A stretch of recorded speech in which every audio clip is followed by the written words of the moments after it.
Shavua Tov, everybody. Here we are again, going through the last pieces of Shabbos 31a. And last week we did question number 4, which was, did you anticipate the redemption? Kishma shiur.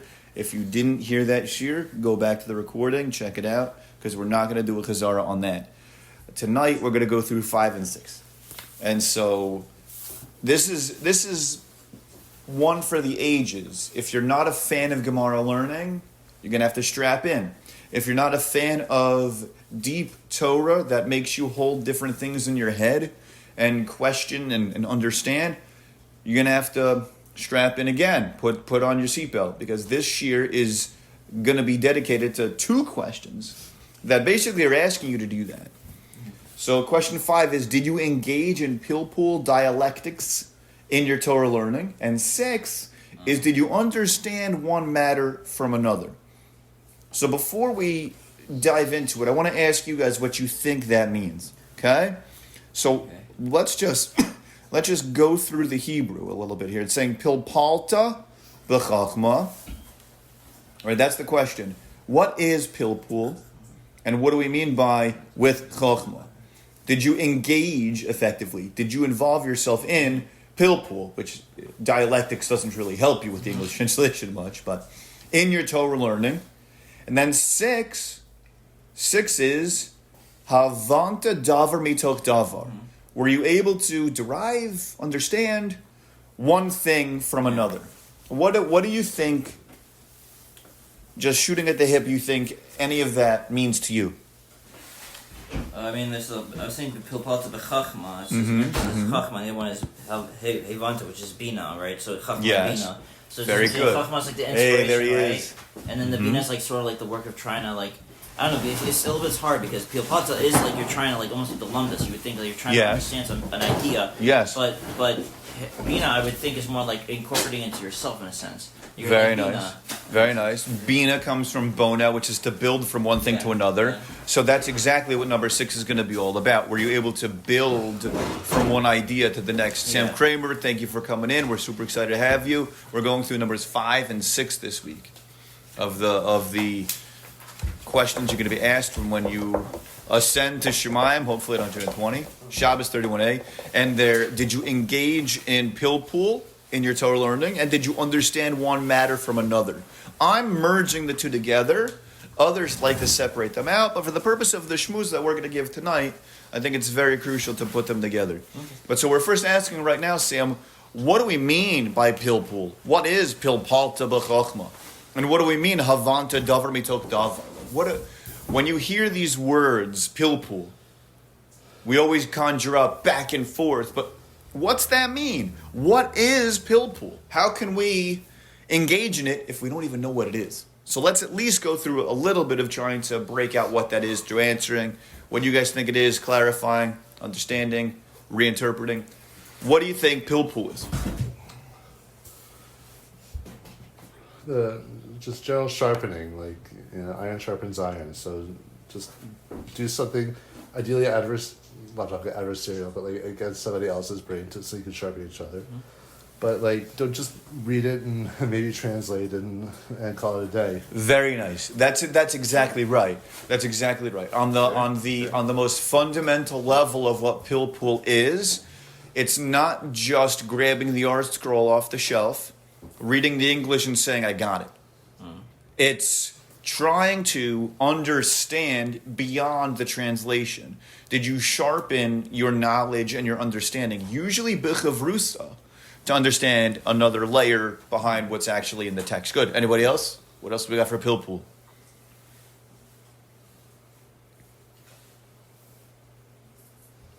Sam, you look like you were going to say something. Well, I'm just trying to debate whether what I'm saying is the same thing as what Sam just said. Say it anyway. Maybe it's not. I think the idea is it is saying the same thing. It's that not you're not that you broke your teeth over something. Very nice. You didn't just take it at its at its face value. You didn't take it and something like that, but you're spending time trying to plumb the depths of what you're trying to get at. Very nice. I like that. That sounds like two sides of the same coin. I will add that while all of that is for sure true, I think there's another dimension to Pilpul that's very important. It could be that we're trying to break our teeth over something, but that something is only one-dimensional. And it even could be that we're trying to sharpen ourselves in this matter that is so hard for us to understand, but it's still one-dimensional. Meaning, Pilpul is really trying to take all of the different aspects of what comes your way. I'm a Rava says, but wait a minute, Ravina comes in over here to say that.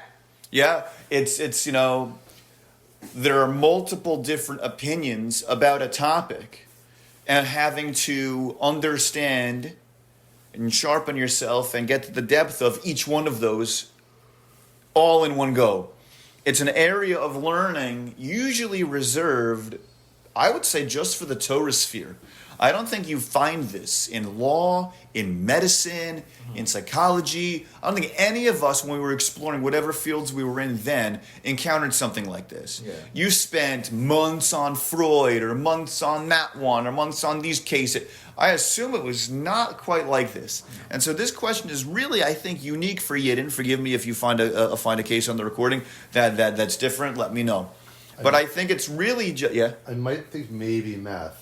Maybe. But math's also different. Math is more like I'm not arguing from this person to that person. Math, I would think, is economic. It's the exact answer. This and this is this. Nobody's saying that the formula isn't that way. Be machadish and probe depths. Maybe. Sure. Philosophy, I could argue possibly, but even that, it's not like over here Immanuel Kant said that, and then over there that one said. It's more like you're spending serious time on one thing. That's why I wanted to separate out the Pilpul aspect to involve it here also as you're now it's almost like combining your learning all in one go to appreciate a different aspect of things. Sure. And so when we involve ourselves in Pilpul, we're really trying to sharpen our ability to understand life. Mm-hmm. It's not just the sugya, it's life. I've said this phrase before, I'll say it again tonight, and it's giving away it's opening the curtain to the show before we actually get into it, but it's really important to know that there are not just tools for Shas that we use, there are tools for life that we use. Those same tools for Shas that you're going to use in your Gemara learning are going to come out into your life and be your tools for life. If you do it right. If you don't, then maybe we didn't get 5 and 6. Maybe we just learned a little bit. Maybe we did a surface level Pilpul. So we'll get to that also. But so good. Now that we have some definitions that we can work with, I think we can go weiter. Now what about Bina? The 6th one, right? What do we mean when we say that? What do you guys think it means to be able to Hevanta davar mitok davar? Look at what Hevanta is. Sure, it means understand, but the root is Bina, boneh, to build. We are trying to build davar mitok davar. We're trying to build from one thing to another. Mm-hmm. What's that mean? Are you kind of taking everything that you're learning and building on top of it, and becoming even greater and becoming absolutely even more knowledgeable about how life works and stuff like that? Good. Absolutely beautiful. That's exactly right. Most people, when they learn that, they don't even think about the root level of what Bina is. They're just like, did I learn from one thing that they already... It's almost like they skip that first word. And yet, the whole show is given away right in that word. Bina, bona, we're able to, just like Sam said, we're able to build from one thing to the next. Now, what things are we building from?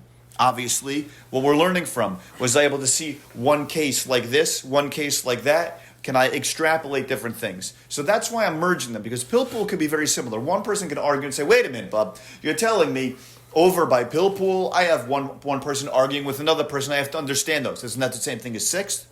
Sort of, not really, but for our purposes, without making it a huge drawn out, shiur, we're going to merge them a little bit for our purposes. That understanding sounds more like Hivanta davar al davar instead of mitayich. Did I understand one thing from another thing? You're right. Can I derive from this idea over here a new thing over here? What you're saying is almost like a step stool to get to where Sam is talking about. Okay. Meaning, can I derive from this concept that I know a new thing that then I can build to help me understand higher worlds and levels? Yeah? Merge the whole idea together. You're right. It is. It's all and mitok also at the same time. Can I derive one thing, an idea that is understood from another? So now, this is really important. So let's just go through number 5. Essentially, we're going to be trying to logically extrapolate one thing to another in a sense. But also, can I engage in pilpul? Do I try to do that? Did I even care about battling to understand Hashem's Torah? Or am I just like, and again, eyes are closed, not speaking to anybody in the room or on the recording. Am I just in it for the fluffy Torah? And by fluffy Torah, I'm going to say the stuff that I happen to love learning myself. But the fluffy Torah that's spoon-fed to you in the English Sefer, that's just so geschmack, and that's the vort I'm going to share on Shabbos. Or did I actually try to engage in the work that author actually engaged in to get there? I'm not saying don't listen not saying don't do the fluffy Torah, but did I at least engage in trying to get to a madrega where I can do the work that gets me to where I appreciated the fluffy? Yes? What if it's in English, but it's not fluffy Torah, it's fiery Torah? I hear you. It doesn't have to be fluffy. It could be fiery also. But what I mean, what I'm trying to say is like, and I'm not gonna say like Rav Emanuel Bernstein, who says Fisher Price Divrei Torah either, right? That's not what we're talking about. We're not talking about that, and we're not talking about babysitting a sefer either. But what I mean by fluffy Torah is that like it's like a cotton candy. It just tastes so yummy. I love it, and but I did no work at all to get it. Sure. Meaning, some person quotes the Maharal, but I never looked at the Maharal. I didn't even try to understand the Maharal. He just says, and I take him at face value and look at that.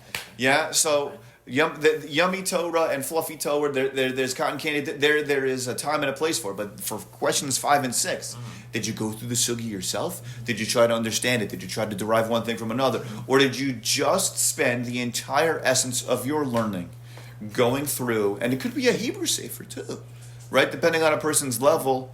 It could be a Hebrew sefer that you're just like, wow, thanks for sharing everything with me. I read Rav Bernstein's Devar Mikra, totally in Hebrew, right? He just gave me everything. How geschmack is that? I see. Okay.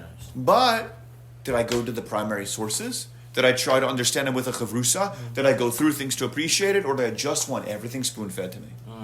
5 and 6 is not just having every part of my Torah learning spoon-fed to me in some beautiful Torah anytime shiur. It's, did I dig into the kishkas of this myself? And again, no one is saying you have to spend the bulk of your learning doing this. No one is saying that you have to do this for your entire life.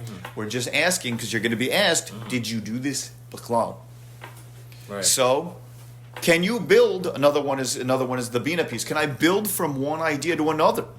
Am I able to take my narrow view of the world and expand it out to a broader thing that's more fulfilled and filled with understanding? Can I try to appreciate different perspectives in the world? Am I able to understand different perspectives in the world? And so that's huge. Are we that is a tool for life. When you understand Abaye and Rava, you are training your brain to understand Kiviyachol, yourself and your best friend, your roommate, your wife in the near future. You know, and it's very important to try to tell yourself, when I can appreciate the other side, I learn far more. When we can appreciate another side other than our own, that's the essence of this. Right. If you have a chavrusa and you're the only one speaking, something went wrong. If you have a chavrusa and you're the only one talking, something went wrong. Why? Because either that person is scared to not say his side, or you don't care enough, and you probably didn't hear it even if he spoke to begin with. You need to make sure that you are diving into the depths of Torah, but also with an eye and an ear to what's the other side. Right. Question 6 also evokes this idea of, can I see the world through Hashem's eyes and not just my own? So, in a sense, am I able to see it from another person's perspective, but can I also see it from Hashem's perspective? Can I try to appreciate the way that He set up the world, right? Did I do enough work even to taste a sliver of what life would be like with a Kadosh Baruch Hu, you know, in the driver's seat opposed to just me? Right. And so a big part of what's going on in all of this is, am I able to step outside myself? Right. But behind two questions of what seems like nitty-gritty depth, it's really, can I step outside myself, see another world, see another vista, and open myself up? If I can't do that, I didn't tick these boxes off. I didn't tick these boxes off. And of course it comes with the territory of, did I just learn the cotton candy Torah? That was or did I actually try to dig into the kishkas of it? And like Sam, you said, it's about breaking your teeth over it. And other Sam, it's exactly like trying to sharpen yourself. Absolutely. Another aspect that I want to hint at and I want to dive into is very important. Gemara learning, arguably, is the hardest kind of Torah learning. Sure. Gemara learning is in Aramaic, no vowels, you have Rashi script, it's hard to understand. Each masechet that you learn brings in new words, and so you already start from a language type of barrier that you have. Yes.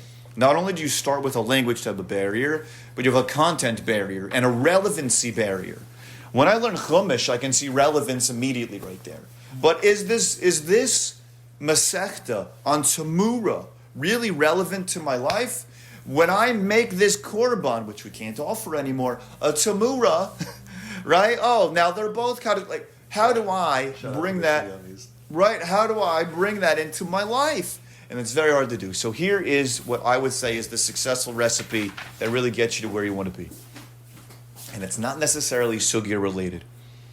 I would say the biggest thing here is to know that when you learn Gemara, you're going into a place where you don't have any light or clarity. It's a place of darkness, effectively, until you have the sugya illuminated for you. And right now, it's a place where you don't have any light or clarity. And you are going in with a very weak flashlight to try to illuminate a dark area. Because that's exactly what it is. You're going into a place where the language barrier is hard. And even if you have the art scroll and the language isn't hard, you're like, well, what's the content? How do I get it? And then you got to go through this with a chavrusa. You go through all these, 5 and 6. Let's battle to understand it. What's this opinion say? What's that opinion? And you go through it. That is the mission and message of all of life. Every aspect of life involves, if you're doing it right, going into a place where there's no light or clarity and bringing illumination to it. Every area of life is going into a place where there's darkness and trying your best to bring illumination and clarity. A jocular, joking type of example would be, nobody gives you an instruction manual when you have your first child you're holding him in your arms, her, whatever. Yeah? Nobody gives you instructions with that kiddo. And nobody can, because only Kadosh Baruch Hu knows that kid's cries, because they're different than your second, third, fourth, fifth, etc. Right? Nobody tells you. Nobody gives you the instruction manual when you're under the chuppah to say, this is what you do. Are there kuntruses out there? Are there svarim out there? Do you have chassan shmuzes? Yes. But nobody knows your wife quite like you and not like her. And you're going to see that there's nothing like that. There's a darkness that you're going to be striving with a lot of effort to understand, to illuminate in a world of light or clarity. And we could also do another shmooze on how each tool for Shas actually translates into a tool for life. It's not necessarily that your Kal V'chomer is going to now magically be something for your marriage, or that your Gezer Shava, or your, right? But nonetheless, you'll see that the analytical process of how you go through a sugya will tremendously help you in life. You just have to bring it with you into reality. So that's the biggest thing. When you go through life and you realize that my learning helps me understand different people, it helps me plumb the depths of something in a deeper way, it's a game changer. And when you're recognizing that no matter what matzav I'm in, the first day at a job, right? Do I apply my analytical reasoning skills to this or not? Am I able to take these tools for Shas and bring them into the workplace? And not only that, you'll see things illuminate in different madrigas. When you have halacha that you have to engage in, this isn't just about, did I derive one thing from another in the world of Gemara? But pilpul, if you really study halacha, you understand, that it's everything, right? You have the Mechaber comes in, and then you have the Ramah who says this, but then after that I have a Shach who says on that, and then I have a Taz on that. But what about Rabbi Akiva Eger and the Chavas Das, and then all the other ones, and what's Halacha Lamaisa, yeah? And let's bring it down to the Mishnah Berurah if you don't have, if you're outside of the bounds of your Adeya, right? You could have a Mishnah Berurah. What about the Aruch HaShulchan? Who do we hold like if I have an Aruch HaShulchan and I have a Mishnah Berurah at the same time? Well, it's my Lamaisa, right? And you can really get into the kishkas of it. And it matters because that's halacha now. We're holech, we're walking in Hashem's ways to understand, what do I do? And you'll find that you're going to have machlokases like this. When I was going through your Adeya, particularly with blenders, it comes out when it comes to a certain aspect of a davar charif that one opinion holds like the Aruch HaShulchan, which is a makel opinion, and one opinion holds like what we learn out from the Mishnah Berurah. And Lamaisa, what do you go like? You got to know, can I hold like, what do I hold like? Like the Aruch HaShulchan was like a Ravi, Paskin Shilas, and he was like across the board and everything. But we know in our days the Mishnah Berurah is everything, but he wasn't on your day, and he didn't Paskin Shilas nearly like the Aruch HaShulchan did. So you have to now analyze, and then you need some shimush to find out, well, what's the Masorah that you go by? Like, what do you know? All of these things matter. So that's in the halacha context. Translate that to your life. You can have debates that are going to go on back and forth about how to raise your kids. You're going to have debates back and forth about what job you should have. You got debates back and forth about how to be the husband you want to be. There's going to be a husband coach out there for everybody. Yeah, there's going to be everybody wants to give you eitzah. And they're going to have different pieces flying at you all over the place. And it's up to you to figure out what actually you got to do. And the answer is, are you going to mavatal your das to the right person? Or are you going to say, you know what, I know better. 95% of the time, it's going to be either using your das to figure out which one is right, or you're going to probably mavatal your das a little bit on topics that you have no clue on. Sure. That said, you can't read every parenting book under the sun and assume that that's right. You have to eventually, make a decision. And that's important. And how do you do that? Through your learning. When you have the sharpened skills to think critically and apply your learning to your life seamlessly and not in a weirdo way, but like with actual das, your learning of Torah changes, upgrades everything in your life. That's 5 and 6. Were you able to derive one thing from another? Were you able to build on one aspect of everything else? And so to come full circle, we have this idea of you're going to be, taking a task if you didn't do this. Did we just learn cotton candy Torah? Or do we actually dive into the kishkas of it? Was I at night Seder to make sure that I could try to really do this? And you have to not fool yourself either, Rabbosai. You could be in a Gemara. You could have a Chavrusa. You could be pretending to understand Abaye and Rava. Pretending to understand. But do you actually have it? Or do you just say, I got it, and you move on to the next sugya? Because you won't in life get a chance to just say, I got it, and move on to the next sugya. Your wife will know, your kids will know, your boss will know. Take the skills that you're applying in your learning through intellectual honesty and fighting for clarity and bring them forward into your life. All right? Questions, comments, reactions, all good? All right, Motzei. Chazak u'Baruch.